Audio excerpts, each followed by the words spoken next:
नमस्कार, स्वागत है आप सभी का हमारे online education platform study MT पर।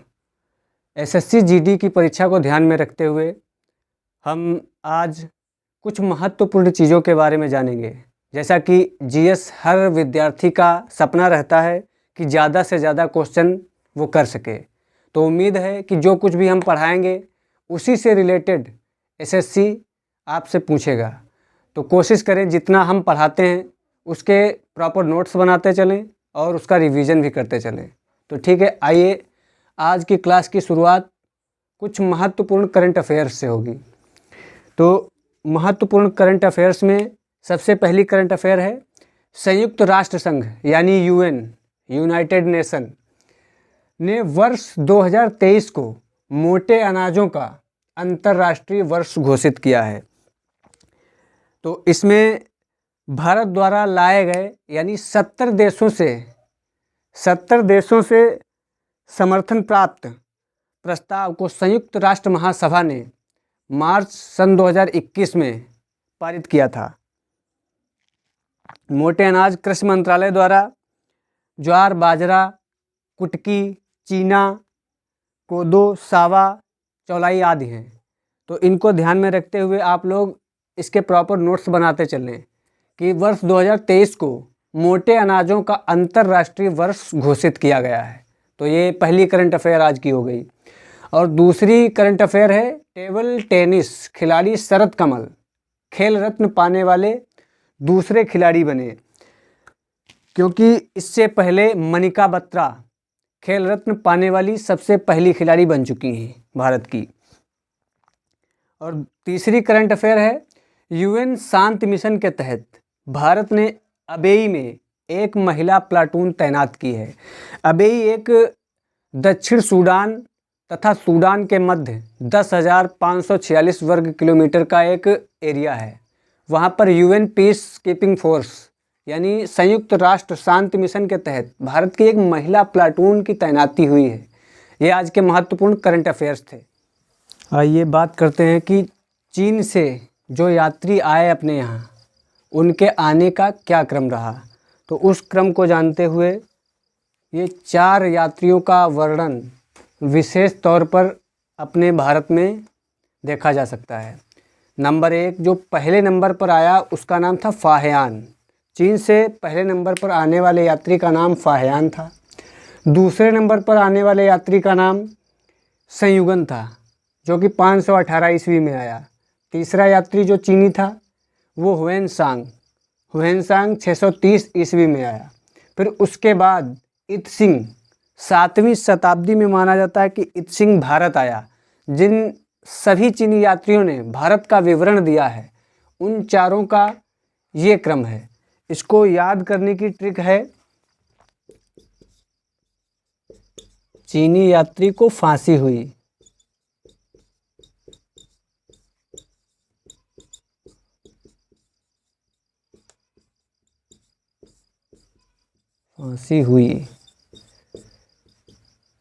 तो फासे फाहयान, सासे सी से मतलब संयुगन, हु से हा से यानी हुएनसांग, ई से इत्सिंग। इन चारों की ये ट्रिक हो गई। इन चारों को आप ट्रिक की सहायता से आसानी से याद कर सकते हैं। और जो कुछ भी आपको अच्छा या इम्पोर्टेंट लगे उसको आप सब लोग नोट करते हुए चलें साथ साथ। आइए बात करते हैं खंबात की खाड़ी में गिरने वाली जो नदियां हैं। तो खंबात की खाड़ी में 4 नदियां जो हैं वो विसर्जित होती हैं जाकर। नंबर 1 साबरमती, नंबर 2 माही, नंबर 3 नर्मदा, नंबर 4 ताप्ती। तो इन चारों को याद रखने की ट्रिक है समानता। ये ट्रिक सा से साबरमती, मा से माही, ना से नर्मदा, ता से ताप्ती। नर्मदा और ताप्ती जो हैं ये 2 नदियां डेल्टा नहीं बनाती हैं।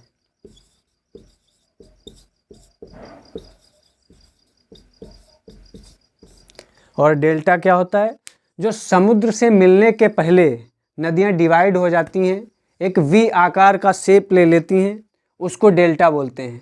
तो जो ये दो नदियां हैं ये डेल्टा नहीं बनाती हैं, बाकी ये दो जो नदी हैं ये डेल्टा का निर्माण करती हैं। उम्मीद है। आइए कुछ महत्वपूर्ण ट्रिक के आधार पर हम कुछ चीज़ें जानेंगे जो कि एसएससी जीडी में बहुत ही महत्वपूर्ण साबित हो सकती हैं। तो सबसे पहले मौलिक अधिकार जो कि भाग 3 में दिए गए हैं। भाग 1 में संघ व उसके राज्य क्षेत्र, भाग 2 में नागरिकता तथा भाग 3 में मौलिक अधिकारों से संबंधित अनुच्छेद दिए हुए हैं। तो ये अनुच्छेद हर किसी को याद नहीं रह पाते हैं, तो उस हिसाब से हमने कुछ ट्रिक बनाई हैं जो 6 के 6 मौलिक अधिकार आप लोगों को आसानी से याद हो सकते हैं। तो 6 मौलिक अधिकार हैं। पहला अधिकार है समता का अधिकार, यानी अनुच्छेद 14 से लेकर अनुच्छेद 18 तक समता का अधिकार बताया गया है। फिर दूसरा अधिकार है स्वतंत्रता का अधिकार, अनुच्छेद 19 से 22। फिर तीसरा अधिकार है शोषण के विरुद्ध अधिकार, यानी 23 से 24 तक। फिर बात आती है धार्मिक स्वतंत्रता का अधिकार, यानी धर्म के लिए आप सभी भारतीय नागरिक स्वतंत्र हैं, कोई भी कैसा भी धर्म अपना सकता है, ये कहा जा चुका है, क्योंकि राज्य का कोई भी विशेष धर्म नहीं होगा, हमारा इंडिया सेकुलर है। तो धार्मिक स्वतंत्रता है 25 से 28 तक, यानी अनुच्छेद 25 से 28 तक धार्मिक स्वतंत्रता की बात की गई है। फिर अगला है शिक्षा संबंधी अधिकार, संस्कृत व शिक्षा संबंधी अधिकार 29 और 30। फिर संवैधानिक उपचारों का अधिकार अनुच्छेद 32 और अनुच्छेद 31 जो संपत्ति का अधिकार था वो मौलिक अधिकार से हटकर अनुच्छेद 300 का के तहत एक विधिक अधिकार बन चुका है, क्योंकि उससे पहले ये एक मौलिक अधिकार था। तो सरकार किसी की भी ज़मीन ऐसे नहीं ले सकती थी, इसलिए सरकार ने कुछ सुधार किए जिससे कि 300 का के तहत अनुच्छेद 31 को रिपील कर दिया गया, जो वहाँ पहुँच गया। तो आइए इनको याद करने की एक महत्वपूर्ण ट्रिक आप लोगों को बताते हैं। ट्रिक है समस्त शोध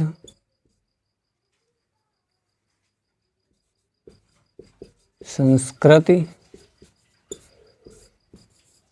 के उपचार के लिए होते हैं। इस ट्रिक के तहत आप 6 के 6 मौलिक अधिकार याद कर सकते हैं। सम से समता का अधिकार, इस्त से स्वतंत्रता का अधिकार, शो से शोषण के विरुद्ध अधिकार, धा से धार्मिक स्वतंत्रता का अधिकार, संस्कृत से संस्कृत व शिक्षा संबंधी अधिकार, उपचार से संवैधानिक उपचारों का अधिकार। डॉक्टर भीमराव अंबेडकर जी ने यह भी कहा है कि अगर संविधान की आत्मा किसी को कहा जाएगा तो वो अनुच्छेद 32 को संविधान की आत्मा डॉक्टर भीमराव अंबेडकर जी ने कहा है, क्योंकि इस अनुच्छेद के तहत सुप्रीम कोर्ट व हाई कोर्ट 5 प्रकार की रिट जारी कर सकता है। तो किसी भी मामले में अगर कोई सुधार करना है संविधान में, यानी कि संवैधानिक उपचारों का अधिकार, इसीलिए अनुच्छेद 32 को कहा गया है और इसको भीमराव अंबेडकर जी ने संविधान की आत्मा भी बोला है। तो आप इस ट्रिक के तहत इन 6 के 6 मूल अधिकारों को आसानी से याद कर सकते हैं। मूल अधिकारों को अमेरिका में मैग्ना कार्टा भी कहा जाता है। मैग्ना कार्टा यानी अधिकार पत्र।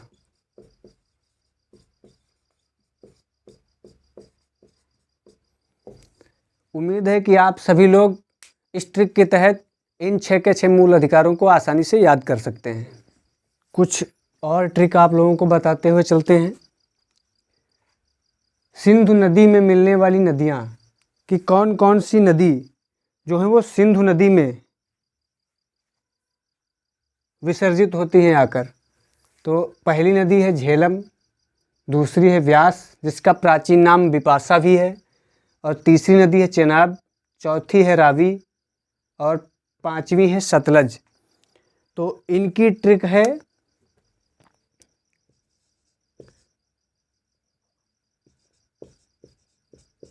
झेलम को व्यास का चैन रास नहीं आया।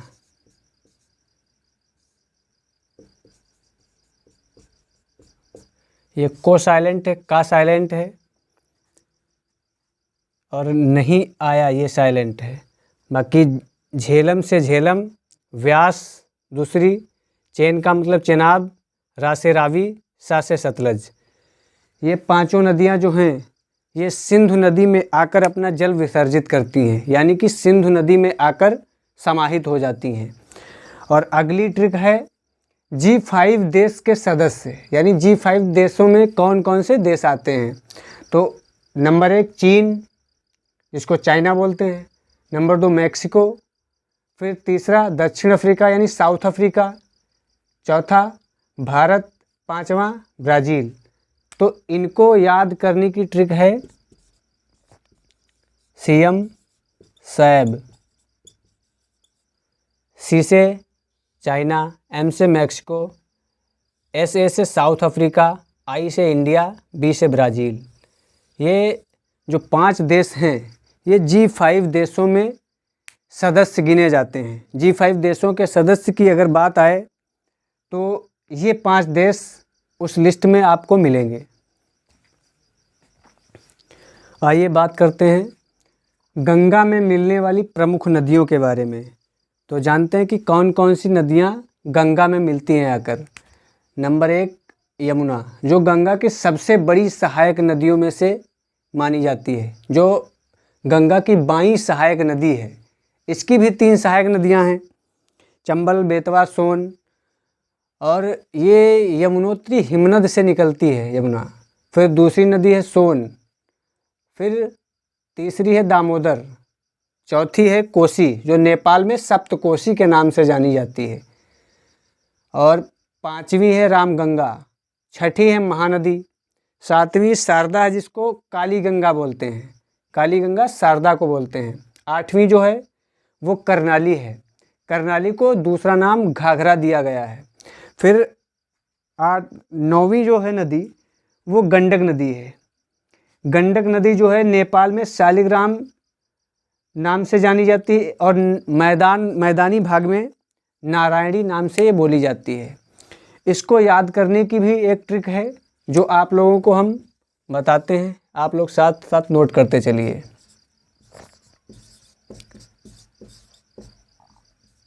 यशोदा को राम सा कंगन चाहिए।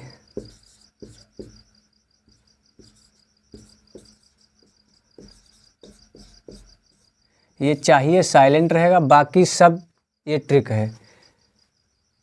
या से यमुना, या से यमुना और सा से सोन, दा से दामोदर, को से कोसी, राम से रामगंगा, रा से रामगंगा सॉरी, माँ से महानदी, जिसको महानंदा भी बोला जाता है। फिर सा से शारदा,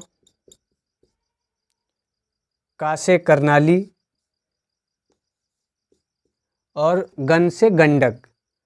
ये 1 2 3 4 5 6 7 8 9 नदियाँ जो हैं ये गंगा में अपना जल विसर्जित करती हैं आकर। तो उम्मीद है कि आप सभी लोग इस ट्रिक की सहायता से इन सभी नदियों के बारे में आप लोग जान चुके होंगे कि कौन कौन सी नदियाँ गंगा में अपना जल विसर्जित करती हैं आकर।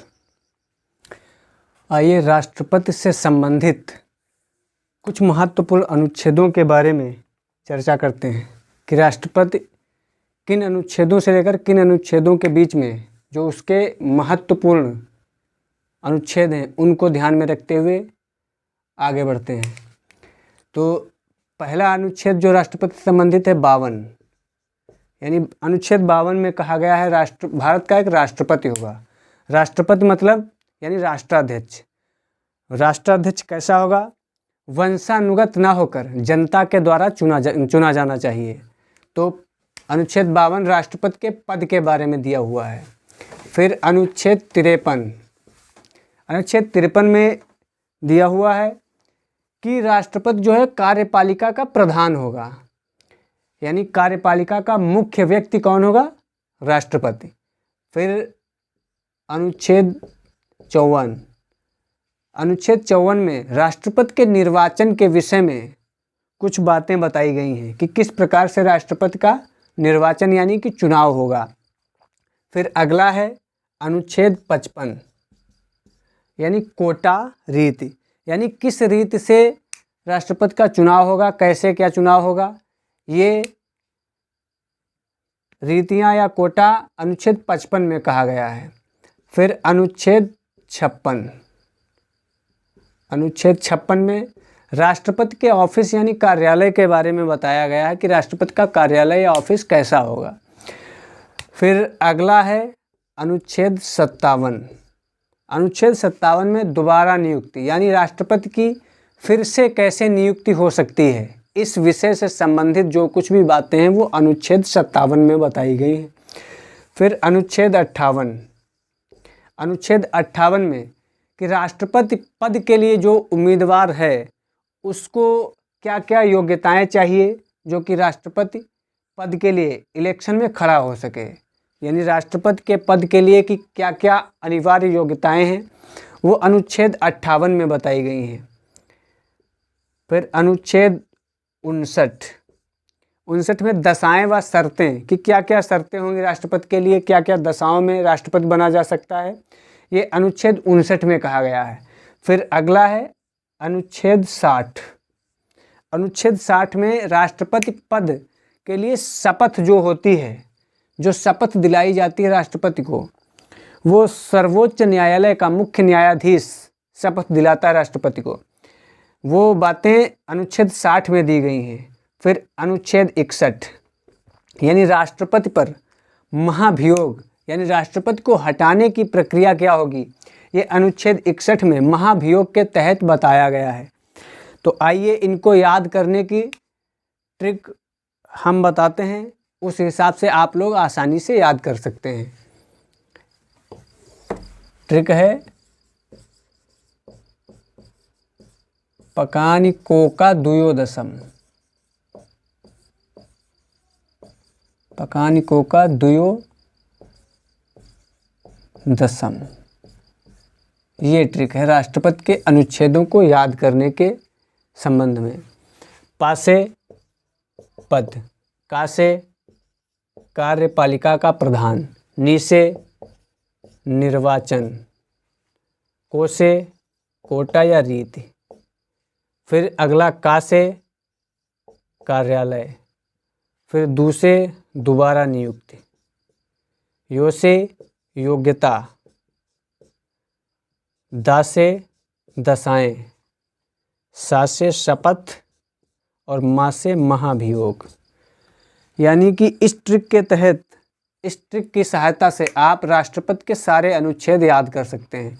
पकानिकोका द्वयोदशम यानी पद, कार्यपालिका का प्रधान, निर्वाचन, कोटा या रीति, कार्यालय, दोबारा नियुक्ति, योग्यता, दशाएं या शर्तें, शपथ और महाभियोग।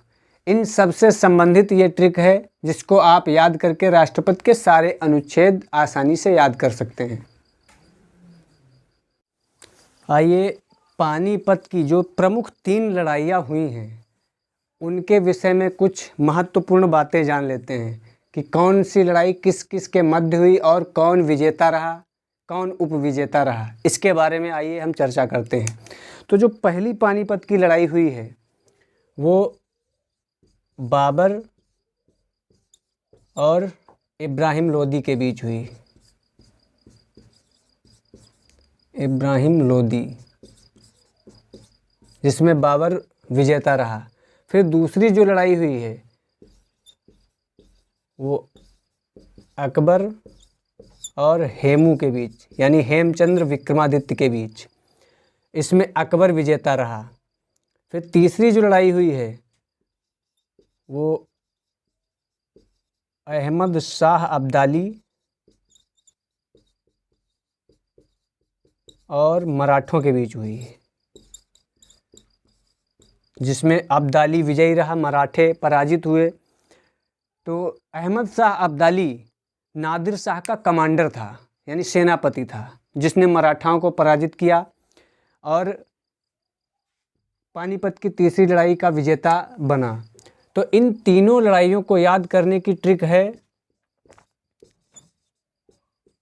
बाई अहे आम जी हाँ, आम जी हाँ। बा से बाबर, ई से इब्राहिम लोदी, आ से अकबर, हे से हेमू, आ से अहमद शाह अब्दाली, मा से मराठा। जो जी है यानी कि जीत, हा से हार। इसमें जो पहले है जिसका नाम वो जीता है और जिसका नाम बाद में है वो हारा है। तो इन तीनों लड़ाइयों को याद करने की ये ट्रिक है बाई अहे आम जी हाँ, यानी बा से बाबर, ई से इब्राहिम लोदी, आ से अकबर, हे से हेमू यानी हेमचंद्र विक्रमादित्य, आ से अहमद शाह अब्दाली, मा से मराठा। जी यानी कि जो पहले हैं वो जीते हैं, हा मतलब जो बाद में है वो हारे हैं।